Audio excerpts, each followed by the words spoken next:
472 කියන සංඛ්‍යාවේ මෙන්න මේ ඉලක්කම් හතරම භාවිතා කරලා එකිනෙකට වෙනස් සංඛ්‍යා කීයක් සෑදිය හැකිද? හොඳයි දුවේ පුතේ, අපි මේ ගැටලුව විසඳන ආකාරය බලමු.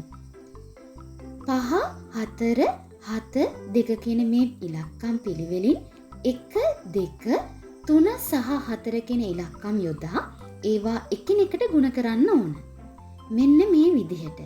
ඒ කියන්නේ පුතේ 5 යටින් 1ත් 4 යටින් 2ත් 7 යටින් 3ත් 2 යටින් 4ත් වෙනසේ එක ගුණ කරනවා දෙකෙන් මේ විදිහට 2 3න් සහ 3 4න් ගුණ කරලා පිළිතුර ගන්නවා.